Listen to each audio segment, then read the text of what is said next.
Welcome to another broadcast here. Mark DeJesus bringing you insights to help you in your healing and freedom journey. I am very, very passionate about talking about mental health, emotional health, relationship health, and all the above, knowing that God is not outside of those subjects. He's very involved and wants to be involved in our healing and freedom journey. And so it's my goal to help equip you in the grace and love of God, so that you can begin to navigate some of these challenging issues in your life and your journey. I've been doing a number of videos on our thoughts and working through our thought patterns, and I think that anxiety is one of them that we need to talk about. Now, I have lots of resources on anxiety, and I'll give you some recommendations at the end of this, but I thought I'd take a few moments to talk about when the anxiety symptoms start rising. You know, and it happens in a lot of different ways. You get that tightness in your chest, get it in your neck. It can feel like stress. It can feel like a tightening that is going on. It can feel all kinds of areas of your body. And you get this narrow focus, what's going on, what's happening. And so what I want to navigate through is I want to lead you towards a place where you're going to understand a bigger picture and understand a new journey. And a lot of what I'm teaching and helping people in is to recognize healing, growth, overcoming, transformation, maturing is all a journey. And anxiety is an area that is increasing. More and more people are admitting they're struggling with it. Many of us have coping issues we run to. And what I want to do is bring those out, because there's a lot of coping issues we run to that are not serving the long-term healing journey. They're understandable. So if you have these, relax. I think I've done all 10 and looped my way around them numbers of times. But eventually you have to kind of come to a place where it's like, all right, I got to plug into the journey. These anxiety battles I'm having are a signal that I need to do some deeper work in my life, in my journey.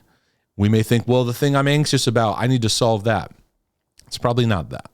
It's more about the deeper work in your heart of what God can do in His love and His grace to build you up and walk you through what it means to land in greater freedom. And I'm testament to that you don't have to live with anxiety being the boss in your life. You can live as an overcomer, but it is a journey and it's a healing process. But we use a lot of different coping mechanisms, and here's some of I put 10 of these down. I put it up on the screen here. These are some things that we often do when the anxiety symptoms rise up. And the first one is understandable. We want it gone, and we want it gone immediately. This is unacceptable. I need this out of here right now. Mark, I'm having anxiety. We kind of treat it like this is an absolutely unacceptable thing. I need this changed. I need it changed right now. And for many, there's this driving thought, this is unacceptable that I'm even having this feeling. So we become harsh with ourselves. We become intense with ourselves. And that makes anxiety worse. The second thing that I put here is that we feed a dreadful interpretation. So what happens is we move into a place of like, the world is coming to an end. The world is coming to an end. Most fears that we battle, whether it's anxiety, panic attacks, or whatever, it usually has a trail of thought that's like, this is going to happen, then this is going to happen, then this is going to happen, and then I'm going to die. It's kind of, or I will be rejected. Most fear pathways lead to I'm going to die, or I will be rejected, shamed, and then I will be eternally alone, which sometimes the thought of being eternally alone is worse than death. So if many times when I lay out anxiety, what's it pointing to? Now, there's anxiety that points to something. There's generalized anxiety, which is just this world of anxiety, and you can't even connect. It's just, you're not even sure what it's pointing to, right? But usually when it does point to some things, it's pointing to these dreadful kind of outcomes. And so we feed this dreadful interpretation, and we spin in it. And so what I want to do is encourage people not to deny, because sometimes with the anxiety, what we'll do is we'll go into denial. We'll go away. I got to suppress it and just kind of stay busy, right? Move on. Or we drown in it. Where do you find that you are? Do you find that you're constantly trying to avoid anxiety so that you don't trigger something? Or do you find that you drown in it? Are you in denial or drowning? Which is the one you tend to lean in? Or Is it like me? A lot of both. So the reason that we often do that is the way we interpret the anxiety that we're feeling, the interpretation. What does it mean? What does it mean? Oh my goodness. We start introspecting, we start spiraling, we're feeding that dreadful interpretation. So then number 3, we panic over panicking. Like, I'm having a panic attack that I'm having a panic attack. I'm having anxiety over having anxiety. So, and what is that? It's because of how I'm interpreting and how I'm responding. If I'm responding harshly with this unacceptable, I got to get this out of here, I got to get this away from me now, it just makes matters worse. Because a lot of times what I need to do is look at myself graciously. I need to become a kinder companion to myself. To take a deep breath and say, okay, there's some stuff I need to learn, and this is going to take some time. But we panic over the panicking, which then often leads us to number 4, which is we rush for a quick rescue. And we've all done this, especially if it first hits you in waves and you don't know what to do. You've not got any equipping. So you rush, you call your pastor. You rush, you call your friend. You rush to call for prayer. You rush for a counselor. You go to something quick. You email Mark DeJesus. You say, I need help, and I need help today. Right now. A large percentage of the emails and communication that I get from people is often very urgent. I need help, and I need it right now. And it's one of the things that when we need to get help, we say, I need help, and we need help now. And this is what we think. If I just get one session with somebody, it's going to fix it. You know, I chuckle when people are like, you know, I just, I've got this big anxiety problem. You know, like a couple sessions, it's like, let's like figure it out. Like translation, like, we'll just fix it. Right. And if you have anxiety battles of at any level, the answer is, or I shouldn't say the answer, the invitation is you need to take a journey of what you need to learn that's underneath in the root system that feeds this anxiety. This is not something you just snap your fingers and move on with life, even though that's what we want to. But this is what we tend to do. Sadly, what this does, though, when we're always going to the rush, it feeds an addict kind of personality. We start to live like addicts. What does an addict do? Someone it's not just about the drug, it's about the lifestyle. You get the rush. There's a rush of adrenaline. And then when that settles, you drop down again. And so I've noticed this forever with people that want to get personal help. They send an email, fill out the form. I need help. And you can see in the writing, I need help. It's really bad. And you can tell they're on the upswing of urgency. And then you communicate with them days later and they're like, well, they had like an urgent moment. They panicked, they cried out for help. Then that died down for a bit. And so what I know and what I teach people is we need to move into a sober place of realizing if I'm having these anxiety hits, it's not just a quick fix. I gotta be ready to plug in for the journey. And many times we're not in a place we're ready to say, I want to take the journey. It's more like, I just want this to go away. Like, just go away. And the day that I did this in a video where I called it, I'm going to stop running, is I stopped and said, all right, these patterns are inviting me to a new journey. And this applies to everything: anxiety, anger, addictions, lust, whatever you're struggling with, mood issues, depression. These signals are going, it's time to go deeper and deal with some areas of our heart and life, right? And then that leads us to, were you taught how to deal with your emotions? Do you have emotional intelligence? Do you know how to discern? And I talk about this in interpretation, firing your interpreter, because a lot of times we have these anxieties. We don't know what's underneath. So our interpretation of anxiety just becomes harsh. We get hard on ourselves, which is one of those that's up on the screen. But I encourage people, instead of feeding this addict mentality, so I got to get help, get sober and go, yeah, I need help. I need help for the long haul. And I'm not just talking about like amount of counseling you're getting or session, but investing in yourself. We invest in a lot of things, don't we? We invest in how things look. We invest in lifestyle. We invest in vacation. We invest in lots and lots of convenient things, a lot of luxuries. Do we invest in our thinking and in the life of our heart? I find that many people, they spend the least amount of time. And so they have no references. So then anxiety comes up. And you're like, what's this connected to? I don't know. Just help me to get rid of it. Give me something. Give me a pill. Give me a thing. Pray for me. Pray for me. Pray it away. And I remember I used to pray with people. I said, yeah, I'll pray with you. Maybe I'd be at a church service standing at the front. Pray with me. I said, okay. So I'm going to tell you something. When I'm done praying with you, you're going to feel some peace. And this peace you're going to feel, I want you to remember this because this is a marker to remind you of what's possible, but it's also a reminder you need to continue this journey. And what I realize is many people just wanted to feel better in the moment and then not really do any further work. And then they feel the anxiety come back later and they're like, oh, maybe I lost it. It's not about that, folks. It's about a new journey.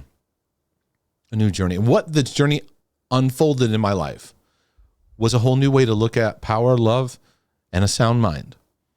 To learn what it means to relate to God and his love and his graciousness. But I had to allow the journey and quit the quick fix addict kind of lifestyle. Give me help, pray for me. Give me a word. Give me an encouragement. Can you please help? I'm having a really bad day. Do you find people in your life? Let's not talk about you. Let's talk about everybody else for a minute. Do you find people that in your life, they call you and they need something? Please help. Well, if that's you, well, welcome to my world, because that's pretty much a large percentage of how interactions are. Mark, help me. And I've learned it's not about 911.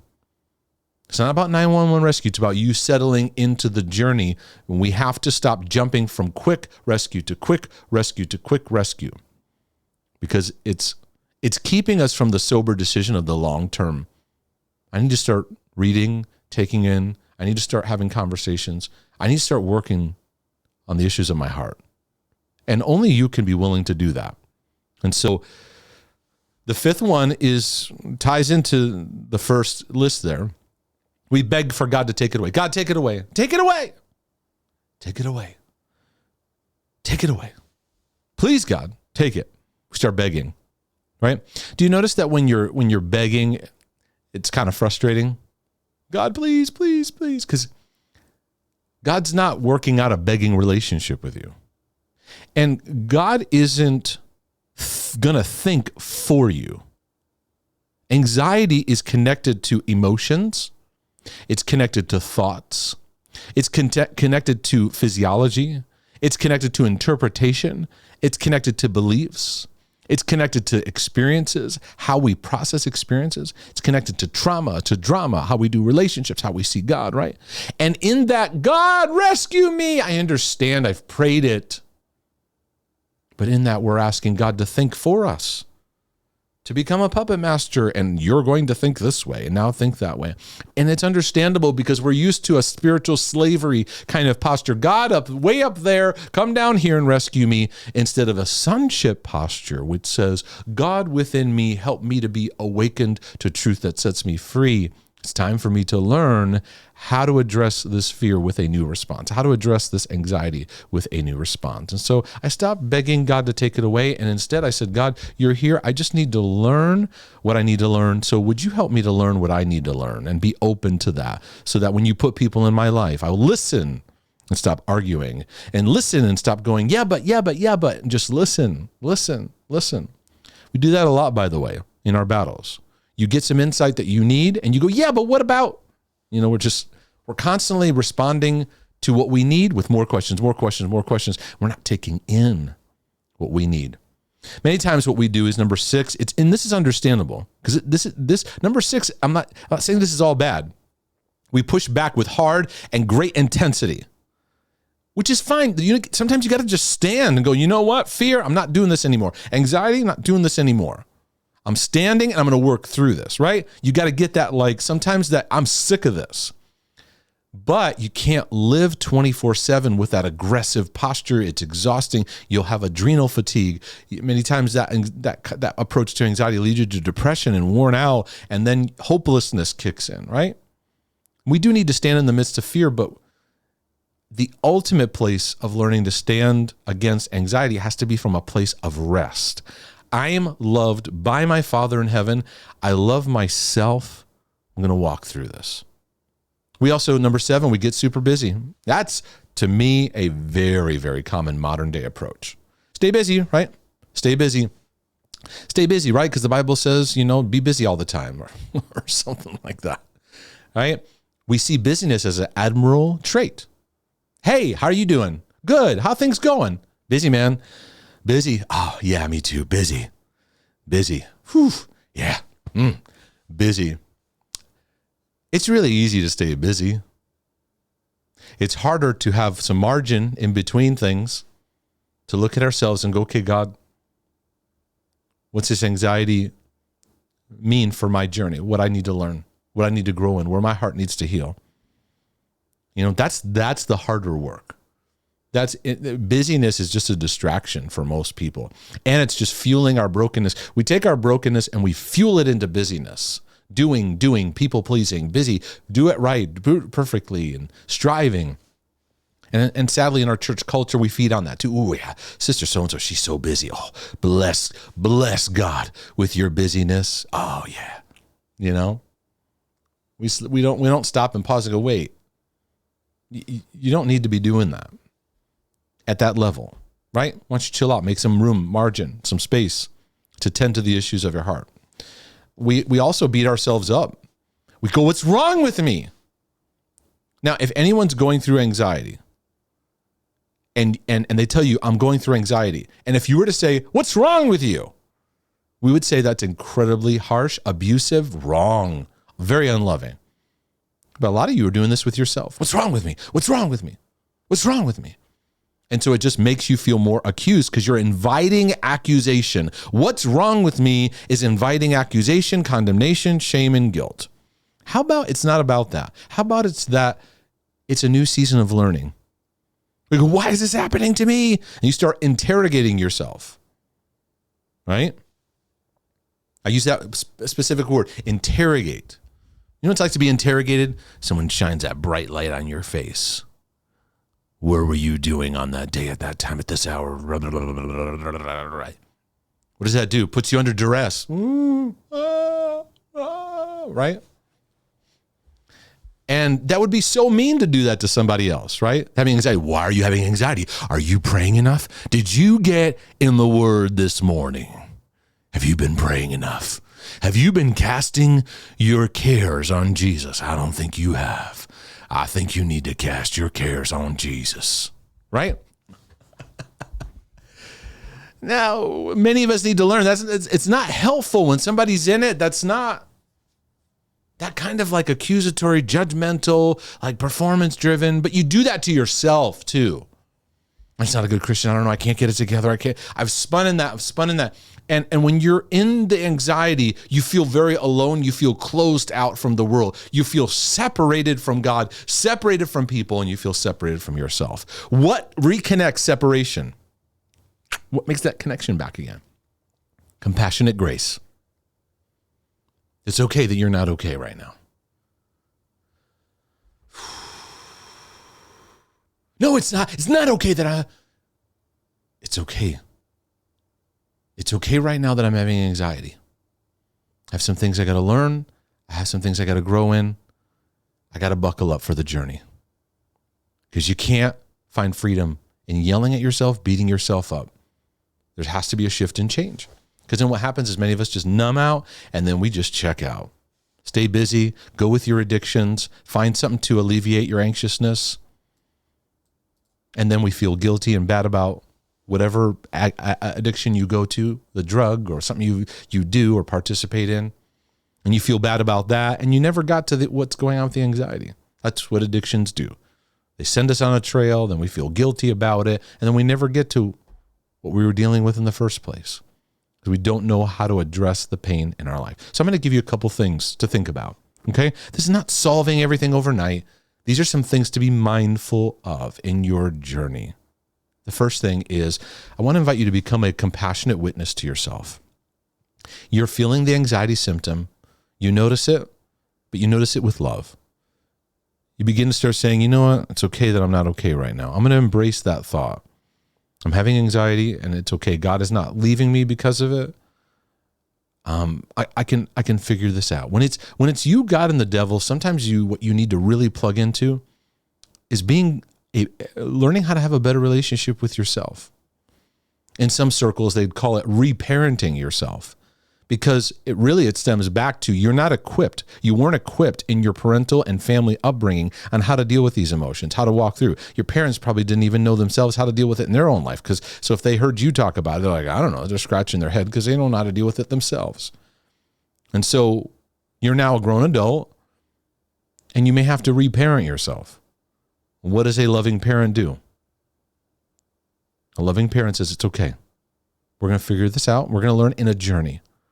And it's all right. And so I'm going to have to be willing to slow down a little bit. We got to bring down those RPMs. You know, when you're car and you're driving, you have the pedal to the metal. A lot of people that I've been doing sessions with, your RPMs are cranking, man. And it's time to slow it down just a little bit, because the temptation is to ramp up your activity to the level of the anxiety. Did you hear me? The temptation is to ramp up our activity to the level of that anxiety. So we live to the buzz. And now you get addicted to that high. So anxiety actually becomes a lifestyle. You live in an addict rush to that. And people say, well, Mark, if I slow down, things get worse. Well, the anxiety's been there. You're just now, when you slow down, actually see it. Now, it's very difficult to see it when you have a shame perspective, constant busyness, and you're hard on yourself.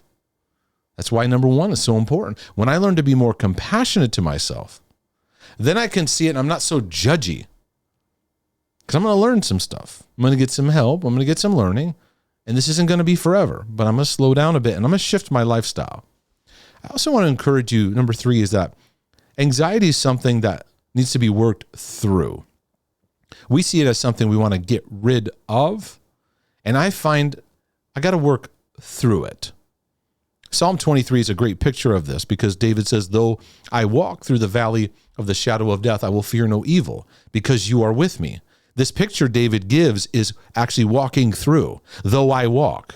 He didn't say, do I walk around? Though I walk through the valley of the shadow. He's going through what fear often wants to lead to: death. Death. And hold it over us, that darkness. You're going to die. It's going to be terrible. Oh. And David says, I got to go through this. How do I go through it? Knowing you are with me. God didn't put this anxiety on you. He's not trying to make you anxious. But he's also not disconnected from your battle. He wants to walk with you through it. Yeah, but I don't know how to do that.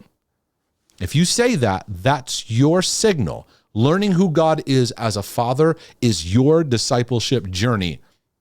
Buckle up to learn what it means to be loved and to allow that perfect love to cast out fear, layer by layer by layer. And there are times in the symptoms you have to give yourself time to let the anxiety pass. You got to let it pass through. People say, oh, it's going to be here forever. I'm going to be anxious forever. It's just not true. But what I do want to encourage you in, there are coping mechanisms, compulsions, and avoidances that we feed. Maybe in that list of 1 through 10 I shared at the beginning, you have to allow yourself sometimes to go through anxiety without grabbing your coping mechanisms. So if you're the kind of person, every time you feel anxious, you got to call somebody. Maybe instead of calling somebody, delay that for a moment and go, you know what? I'm going to be kind to myself and just let myself work through this. Now, I'm not telling you don't call professional help. Again, none of this is meant to replace any professional help you're getting. I'm not saying don't get counseling, don't get help. But you have to understand what I'm saying. Like, where you're like, rescue me. You're not actually working through it. Or some kind of drug or chemical or distraction or busyness. Maybe just delay it. And say, I'm going to let myself work through this. Here's what I'm feeling. And maybe I need to have, instead of a rescue me conversation, have a healthy conversation with someone who understands me. And if I have to pay someone to do that, that's fine too. To begin to work through, because you know what happens when you learn to work through?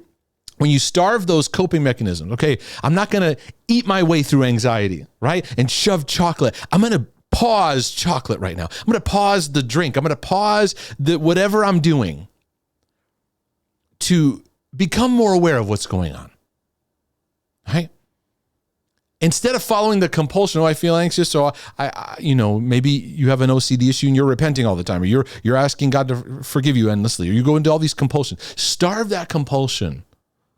Give it a break. And let that anxiety work through your system so that maybe you can learn, no, you know what? I need to learn what it means to be loved more. I need to learn what it means to settle in the safety of God's peace for me. This is what the journey is. So give yourself time to let the anxiety pass while not giving in to the false coping mechanisms, the compulsions, or even the avoidances. And I think the long term that I've learned in my life is becoming more aware of what my heart needs. This is the work. Becoming aware that when anxiety is rising up, of learning what things can I be aware of. And this isn't going to be a rush thing. It's not going to be a thing you snap your fingers. It's a journey. But recognize we were not taught to recognize what our heart needs. This is a big part of the plague going on. People say, well, I don't know. I have anxiety. What does it mean? I don't know what it means. I don't know what's going on. Because we're not taught in our emotional grid, in our history. Were you taught that? Were you taught, hey, so what's happening? What kind of things are you feeling? What does it mean in your life? We go on these interpretations, are hard on ourselves. We dismiss it. We spin out. We go, it's too much. I can't handle it. When you feel that I'm stuck, or that lid that you're just at a cap, it's that emotional discernment level that hasn't been equipped. And God is saying to us, I want to teach that. We got to go through it. And we're going to learn. And we're going to go around the mountain a few times. And it's not about, give me the quick fix so I feel better. It's about doing the work for the longer haul. Now, some resources I'm going to recommend to you. You can go to markdejesus.com. I have a topic section. You can go there. There's stuff about anxiety. There's stuff about fear that you can go into. There's going to be lots of recommendations towards a book called I Will Not Fear. And this, I believe, is a fantastic handbook to understand the fear factor in your life. And it walks you through with prayers, with questions. And specifically for anxiety, there's also an online training course you can take advantage of. Anxiety and the Healing Journey. And this is really designed with insights and tools for addressing a number of areas: anxiety disorders, panic attacks, phobias, worry, and more. And I thoroughly enjoyed that teaching series, and I think it'll be a great value to your life and what God's leading you into. So how do you deal with anxiety symptoms, and how can you begin to take on some newer approaches in your life and your journey? Well, it's been a great opportunity to share my heart with you, and I pray that some good nuggets bubbled up that you can take for your life and for your journey. Anxiety doesn't have to be a permanent sentence. And there's a lot of amazing learning, amazing healing, and amazing growth that can happen if you'll just let it happen. Take the journey. And I pray that you'll experience greater healing and freedom through it. Anyway, this is your brother from another mother, and I'm out. It's been a blessing to share with you today. We'll see y'all. Be loved.